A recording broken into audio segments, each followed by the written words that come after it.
Pour vous souvenir, ils ont passé combien de temps dans le désert, les Juifs, le peuple d'Israël? 40 ans. Et il y a beaucoup de 40 dans la Bible. Hein. Vous voyez que c'est important qu'il y ait des 40. Ça parle de quelque chose, les 40. Hein. Alléluia. Alors je vous laisserai chercher. Je vous laisserai chercher. Pourquoi 40 hein? Alors 40 jours, alors ça veut dire que si nous sommes entre Pâques et l'Ascension, ça veut dire que bien le Seigneur Jésus, si on sera au temps apostolique, eh bien il sera avec nous. Bien c'est lui qui prêcherait ce matin et puis qui enseignerait l'Église.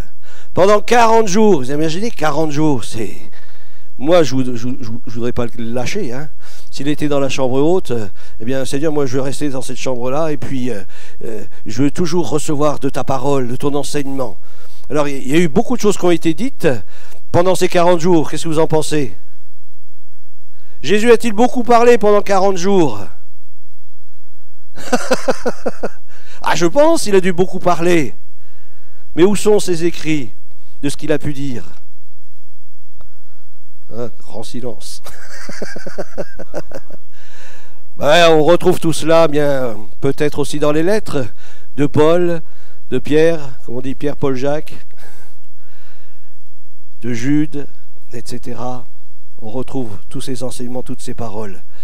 Je crois que Dieu aussi agit, le Seigneur aussi agit, lui le ressuscité, le vivant, il avait le corps de la résurrection, il est les prémices de la résurrection, il est le premier, alléluia, il est venu avec un corps extraordinaire qui pouvait passer à travers les murs, il pouvait se trouver à plusieurs endroits en même temps. Il pouvait monter dans la présence de Dieu, descendre sur la terre. Un corps de résurrection. Formidable. Un corps que nous aurons lorsqu'il viendra nous chercher. Sur les nuits du ciel, il nous est dit qu'en un instant, en un clin d'œil, nous serons changés. Alléluia. Le corps mortel revêtira l'immortalité.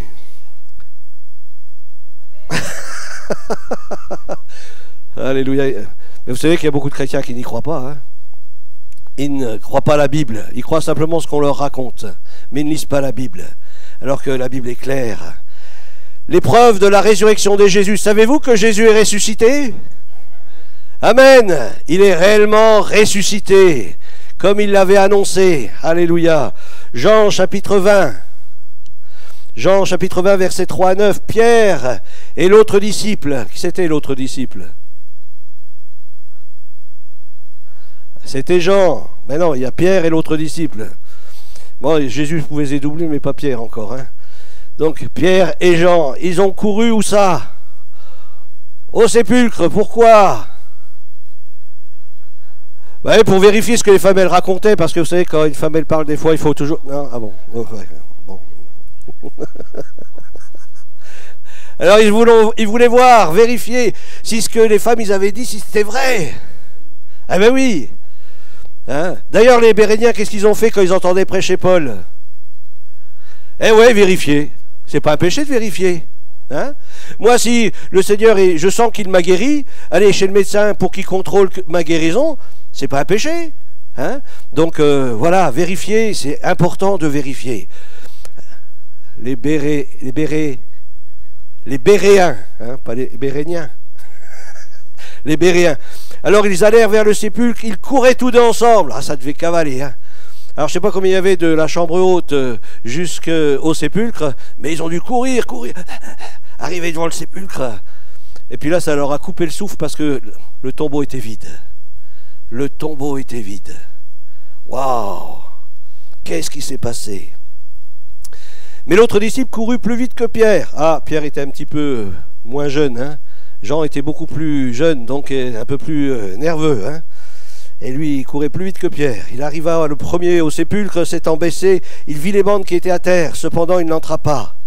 Simon-Pierre, lui, alors il courait pas vite, mais lui, il est rentré. Hein. Lui, il est rentré dans le tombeau, dans le sépulcre, et il vit les bandes qui étaient à terre et le linge qu'on avait mis sur la tête de Jésus. Non pas avec les bandes, mais plié dans un lieu à part. Alors l'autre disciple qui était arrivé, le premier au sépulcre, entra aussi. Il vit et... Alléluia! Il vit et il crut. J'aimais beaucoup, quand on était à Chaumont, on avait fait un petit transparent au-dessus de la salle de culte. À l'extérieur, c'était marqué. que quelqu'un se souvient? Viens et vois. Viens et vois. Il vit et il crut. Alléluia. Il vit et il crut. Béni soit Dieu. Béni soit le Seigneur pour ceux qui voient la main du Seigneur et qui croient. Avez-vous déjà vu la main de Dieu? Amen. Est-ce que vous avez cru? Amen. Lorsque j'ai vu la main de Dieu sur ma famille être délivrée des puissances occultes, waouh! J'ai vu que le diable, c'était un petit rigolo à côté. J'ai vu que c'était un petit rigolo. Hein? Seigneur, il a fait une petite pichenette, et puis l'ennemi est parti de la famille. Alléluia. Alors je dis, ce Dieu-là, je le veux. Ce Dieu-là, je le veux. Alléluia. Il est vivant. Il est vivant. Il agit encore aujourd'hui. Et il nous est dit à la fin de ce verset 9, il vit et il crut, car il ne comprenait pas encore que, selon les Écritures, Jésus devait ressusciter des morts. Vous vous rendez compte? Il a fallu qu'il voie le tombeau vide. Et encore, peut-être que Pierre se posait la question, quelqu'un l'a peut-être volé, le corps. Comment le cœur est lent à croire ce que disent les Écritures. Et je crois qu'aujourd'hui, parfois aussi pour nous, notre cœur est lent à croire ce qui est écrit dans la parole de Dieu. Dieu nous appelle à être simples, comme des enfants, à croire simplement ce qui est écrit. Alors on peut faire beaucoup d'études théologiques, mais être athée. Vous savez qu'on peut faire beaucoup d'études théologiques et être athée? Hein? Vous allez dans des instituts théologiques, parfois du côté de Strasbourg ou d'autres endroits, ils étudient la Bible, mais ils ne croient même pas ce qui est écrit. Pour certains, heureusement pas tous, hein, mais pour certains. Quel dommage! Croire l'Écriture, croire ce que dit la parole de Dieu. Combien c'est important. Dans Luc au chapitre 1er, versets 1 à 4, plusieurs ayant entrepris de composer un récit des événements qui se sont accomplis parmi nous, suivant ce que nous ont transmis ceux qui ont été des témoins oculaires. Des témoins oculaires. Ce n'est pas une histoire racontée, une légende, mais c'est des gens qui ont été témoins de ce qu'ils ont vu, de ce qu'ils ont touché. Alléluia. Dès le commencement, ils sont devenus des ministres de la parole. Il m'a aussi semblé bon, après avoir fait des recherches exactes sur toutes ces choses depuis leurs origines, de te les exposer par écrit d'une manière suivie, excellent Théophile, afin que tu reconnaisses avec la certitude des enseignements que tu as reçus. Jean 21, versets 24 à 25, c'est ce disciple, c'est-à-dire Jean, qui rend témoignage de ces choses et qui les a écrites. Et nous savons que son témoignage est vrai. C'est une abomination aux yeux de Dieu. Une abomination aux yeux de Dieu, c'est un péché. Et il nous faut nous repentir de ces choses. Alors c'est important de croire ce que dit la parole de Dieu. Je vous ai enseigné avant tout, comme je l'ai aussi reçu, que Christ est mort pour nos péchés. Et lorsque je suis venu dans la maison avec la parole de Dieu, et puis que j'ai montré à ma mère, regarde ce qui est écrit dans la Bible. Ma mère, elle était un peu ébranlée, elle ne comprenait pas, elle dit comment ça se fait. On ne m'a rien dit à ce sujet-là. Quelques jours après, je retourne, qu'est-ce que je vois? Le prêtre du quartier en train de faire le spiritisme avec ma mère. Je dis, waouh, c'est pas possible. Mais lui aussi, il a une Bible. Qu'est-ce qu'il a fait de sa Bible? Elle doit être sur son étagère, hein, sous son lit, je sais pas quoi, ou dans le grenier. Alors je me suis dit, si eux ils en sont là, moi je sais que la Bible est vraie. Et j'ai commencé à lire la Bible. Je croyais que j'étais le seul au monde. Hein, je me disais, tous les sources ils sont dans l'erreur. Par contre, je sais que la Bible c'est la vérité. J'ai commencé à lire la Bible, lire la parole de Dieu. Puis un jour je suis tombé sur un verset, Jean 14, 14. Si je me trompe pas. Qu'est-ce qu'il dit ce verset? Jean 14, 14.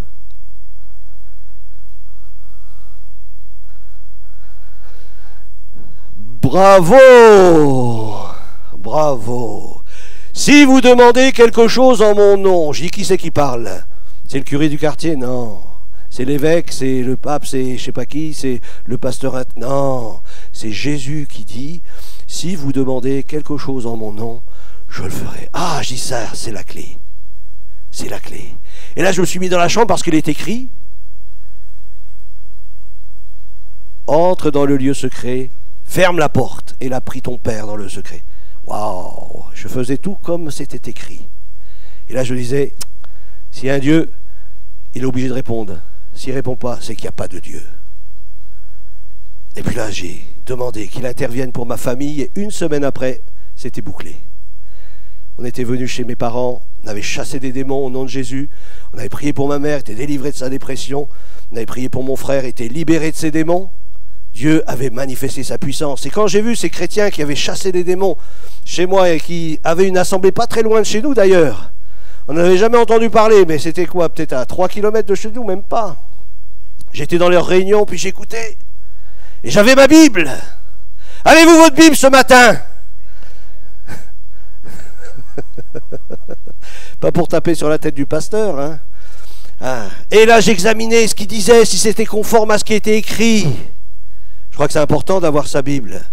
Et puis d'examiner, de réfléchir. Et puis s'il y a quelque chose que je ne comprends pas, je rentre à la maison, je prie le Seigneur, je dis Seigneur, éclaire-moi, je n'ai pas compris là. Mais je lis ta parole. Alléluia. Attachez-vous à ce qui est écrit dans la parole de Dieu. C'est elle qu'il faut suivre. La parole est vivante. C'est Christ qui est la parole. Alors, Christ est mort pour nos péchés, selon les Écritures, il a été enseveli, et qu'il est ressuscité le 3e jour, selon les Écritures, et qu'il est apparu à Céphas, puis aux 12, ensuite il est apparu à plus de 500. Waouh! 500 frères. L'Église a beaucoup grandi, on dirait, un peu de temps, là. Hein, entre la mort du Seigneur Pâques et puis l'ascension, il y a eu plus de 500 personnes. Combien ils étaient à la chambre haute déjà? Et c'était le jour de la Pentecôte, hein, c'est-à-dire que c'était 10 jours après. Mais pourtant, le Seigneur s'est manifesté à plus de 500 frères à la fois. Donc les disciples n'étaient pas que 120. Enfin, je sais pas. Hein? Où étaient les autres? À la pêche? C'était à l'apéro? Je dis, oh ben on se réunit, ça fait déjà 10 jours qu'on se réunit, le Saint-Esprit n'est pas encore là. Allez, on rentre à la maison, on verra plus tard. Hein? Possible? Puisque Jésus a dit, il viendra, le Saint-Esprit va venir. Et ça faisait 10 jours. Il persévérait, il n'y a rien qu'il faisait, il ne venait pas. Hein? Je me souviens, on avait fait un camp de jeunes, c'est dans la région de Troyes, dans l'Aube. Et puis j'étais le pasteur de ce camp. Et on dormait dehors, c'était... Voilà, on vivait l'écriture. On dormait dehors. Et puis il y avait tous ces jeunes qui étaient là, puis chaque jour, la parole. Et au fur et à mesure de chaque journée, ils levaient leurs mains pour donner leur cœur à Dieu. On voyait vraiment une œuvre du Seigneur dans la vie de ces jeunes. C'était des ados. Hein, on sait que les ados, comment ils sont. Hein, mais aussi, ils ont un cœur. Et puis le cœur, quand il est bien disposé, bien, bam, l'Esprit de Dieu vient. Et puis à la fin de ce temps, ce camp, où plusieurs jeunes avaient donné leur cœur à Dieu, eh bien, on fait une soirée pour recevoir le baptême dans le Saint-Esprit. Bon, ils n'avaient pas encore été baptisés dans l'eau, ils avaient simplement accepté le Seigneur Jésus dans leur vie. On a fait une soirée avec 2 autres moniteurs, et on s'est mis à part, et on a invité simplement ceux qui voulaient. Ceux qui voulaient. Moi, je me souviens, il y a quelque temps en arrière, lorsqu'on faisait des temps de jeûne et de prière dans l'église, on avait un temps particulier où on priait pour la réception du baptême dans le Saint-Esprit. Bon, aujourd'hui, ça se fait beaucoup moins, mais c'était régulier avant. Et là, pendant ce camp, où il y avait ce temps à part, où on a commencé à prier pour ces jeunes qui avaient reçu le Seigneur Jésus dans leur cœur, pour qu'ils reçoivent le Saint-Esprit, on a prié pendant 10, 15, 20 minutes, une demi-heure, Seigneur. Et au fur et à mesure, tu en avais un qui était rempli du Saint-Esprit. Tu en avais un autre qui parlait en langue, qui pleurait. Il parlait en langue, il pleurait. Le Saint-Esprit descendait. Alléluia. Mais avant que le premier soit rempli du Saint-Esprit, il y en avait un qui a dit, oh, c'est trop long. C'est trop long, je vais me coucher. Tous les autres ont été tous baptisés dans le Saint-Esprit, sauf celui qui était se coucher. Alléluia. Et dans la chambre haute, 120 ont été remplis du Saint-Esprit. Et les autres, ils ont été se coucher. Alléluia. Il y a des temps de Dieu. Il y a des temps où le Seigneur visite. Que je puisse être là lorsqu'il visite. Lorsqu'il visite son peuple. Lorsqu'il viendra me chercher sur les lieux du ciel. Que je sois prêt. Que je sois prêt. Alléluia. L'Église annonce la mort et la résurrection de Jésus. Ça fait partie du message de l'Évangile. Beaucoup annoncent peut-être que la mort, mais c'est incomplet. Il faut annoncer la mort et la résurrection de Jésus. Parce qu'il est encore vivant aujourd'hui, et il agit encore aujourd'hui, avec puissance. Par le Saint-Esprit, il manifeste sa puissance et sa gloire. Dans Colossiens chapitre 1er, versets 17 à 18, il est avant toute chose, et tout subsiste par lui. Il est le premier-né d'entre les morts. Le premier-né d'entre les morts. Est-ce que vous croyez à la résurrection des morts? Amen. Les Juifs y croient aussi à la résurrection des morts, mais pas seulement, mais aussi à la résurrection des corps des morts. Et nous le croyons aussi, que les morts en Christ ressusciteront avec leur corps. Et ils seront comme nous, ils revêtiront un corps de résurrection. Comprenez? Il y aura deux corps, le corps humain et le corps de résurrection. Pourquoi? Dieu le sait. Et au travers de la parole de Dieu, on peut comprendre pourquoi c'est comme cela. Mais on croit à la résurrection des corps. À la résurrection des corps. Romains 6, 9. Nous le savons en effet, ressuscité d'entre les morts, le Christ ne meurt plus, la mort n'a plus de pouvoir sur lui. Acte 2, 31, c'est la résurrection du Christ qui a prévu et annoncé en disant qu'il ne serait pas abandonné dans le séjour des morts et que sa chair ne verrait pas la corruption. Acte 4, 33, les apôtres rendraient avec beaucoup de force témoignage de la résurrection de Jésus, la résurrection du Seigneur Jésus. L'Église rendait avec beaucoup de force le témoignage qu'il est ressuscité. Alléluia! Est-ce que vous rendez témoignage que Jésus est ressuscité? C'est important. Oui, il est mort pour nos péchés. Oui, mon ami, Christ est mort pour toi, pour que tu sois sauvé. Mais je t'annonce encore une meilleure nouvelle que celle-là, c'est qu'il est ressuscité, il est vivant. Et il peut encore agir dans ta vie, parce qu'il est vivant. Alléluia, il a changé ma vie, sa présence. Je n'ai pas la présence d'un mort au milieu de nous, mais c'est la présence du ressuscité et du vivant. Alléluia. L'Église ne fait pas du spiritisme, on ne prie pas un mort. Alléluia. On prie celui qui est vivant, au siècle des siècles, il est ressuscité. Et il est au milieu de nous ce matin, par son esprit. Alléluia. J'aime beaucoup, Acte 4, 33.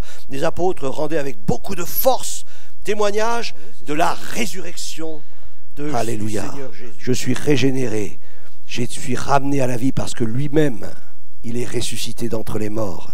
Et il nous a régénérés pour une espérance vivante par la résurrection de Jésus-Christ d'entre les morts. Dans Apocalypse, au chapitre 20, versets 5 à 6, on termine, on va bientôt terminer là. Les autres morts ne revinrent point à la vie jusqu'à ce que les 1000 ans fussent accomplis. Elle nous a parlé du temps de règne de Christ. La Bible nous dit qu'il viendra chercher son Église et qu'avec son Église, eh bien, on ira tous à Jérusalem avec un corps de résurrection. On viendra à Jérusalem à un moment particulier.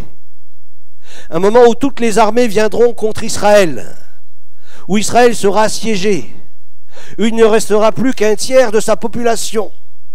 Et il nous est dit qu'avec le Seigneur, il nous est dit qu'on posera nos pieds sur le mont des Oliviers.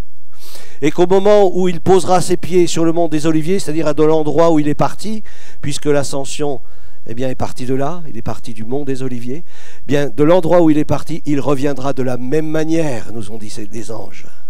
Et lorsqu'il posera ses pieds sur le mont des Oliviers avec son Église, avec tous ses rachetés, juifs et non-juifs, tous ceux qui ont été rachetés par le sang de Jésus, il nous a dit que cette montagne se fendra par le milieu. Il y a des géologues qui ont reconnu qu'il y avait une faille sous la montagne des Oliviers. Mais nous savons, parce que la Bible dit qu'elle se fendra. Eux, ils savent qu'elle va se fendre, mais ils ne savent pas quand. Mais nous, on sait quand. C'est quand lui, il posera ses pieds dessus. Alléluia. Et là, il y aura un temps extraordinaire. Toute une période où il régnera sur la terre et nous régnerons avec lui. Et nous régnerons avec lui, avec le corps de la résurrection. Oh, mais c'est quoi ça? C'est Star Wars? Eh non, c'est la Bible qui le dit. Alléluia, c'est la Bible qui le dit. Et il nous est dit qu'à la fin de cette période-là, il y aura quelque chose qui va se passer, une grande révolte. Et puis là, l'ennemi, le diable, qui aura séduit une nouvelle fois les nations, sera jeté dans les temps de feu et de soufre. Et là viendra le jugement dernier. Et le grand trône blanc viendra, et il jugera les morts et les vivants. Alléluia. c'est la première résurrection. Et ça, heureux et saints ceux qui ont part à la première résurrection, c'est-à-dire lorsque le Seigneur viendra sur les nuées du ciel, la seconde mort n'a point de pouvoir sur eux, mais ils seront sacrificateurs de Dieu et de Christ, et ils régneront avec lui. Alléluia, pendant 1000 ans.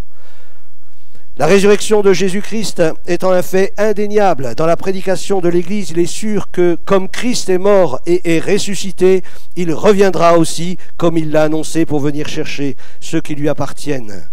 Dans 1 Thessaloniciens chapitre 4, versets 16 à 18, essayez de souligner dans votre Bible ou de surligner dans votre Bible, car le Seigneur lui-même a un signal donné à la voix d'un archange et au son de la trompette de Dieu, descendra du ciel et les morts en Christ ressusciteront premièrement. Ensuite, nous les vivants qui serons restés, nous serons tous ensemble, enlevés avec eux sur les nuées à la rencontre du Seigneur dans les airs. Et ainsi nous serons toujours avec le Seigneur. Consolez-vous donc les uns les autres par ces paroles.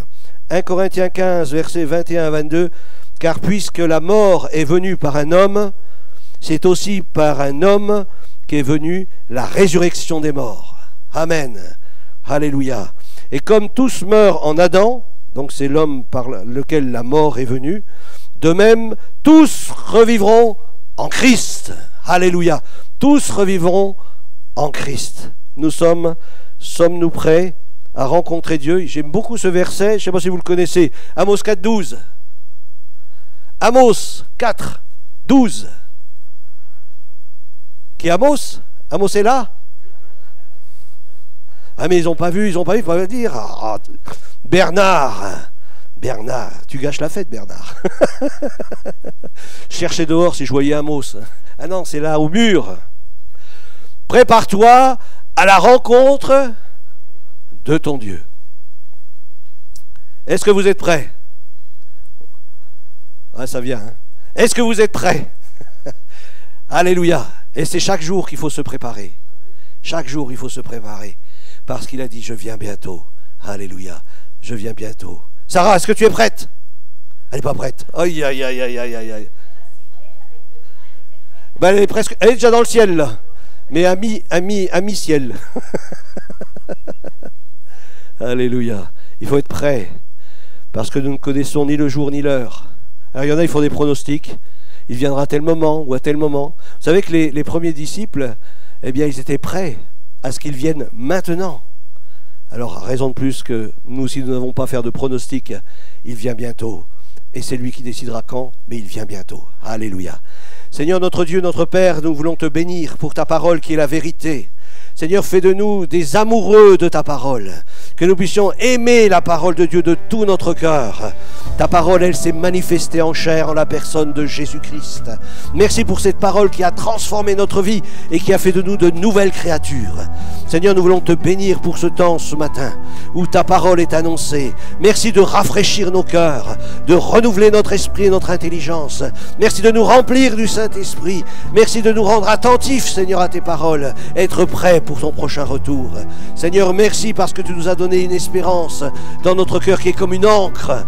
Te bénissons parce que nous savons, je suis sauvé, j'appartiens à Jésus-Christ, mon nom est inscrit dans le livre de vie. Merci parce que tu as mis en nous l'assurance du pardon de nos péchés. Merci Seigneur pour ton amour qui a su toucher nos cœurs. Et ici ce matin au milieu de nous, il y en a qui ne t'appartiennent pas encore ou qui ne sont pas prêts. Seigneur, fais ton œuvre. Fais ton œuvre, ne tarde pas Seigneur. Fais ton œuvre dans les cœurs et dans les vies. Et accomplis, Saint-Esprit, ton ministère. Viens ranimer la flamme. Viens convaincre de péché, de justice, de jugement. Viens conduire dans la vérité. Viens éclairer. Merci Seigneur pour ta présence au milieu de nous. Nous nous réjouissons en toi. Merci de bénir chacun. Que ta grâce et ta paix reposent sur chacun, Seigneur, ce matin. Merci pour cette semaine qui s'ouvre devant nous. Merci de nous accompagner et que nous portions du fruit pour ta gloire au nom de Jésus. Amen. Amen. Un bon dimanche à chacun. Alléluia.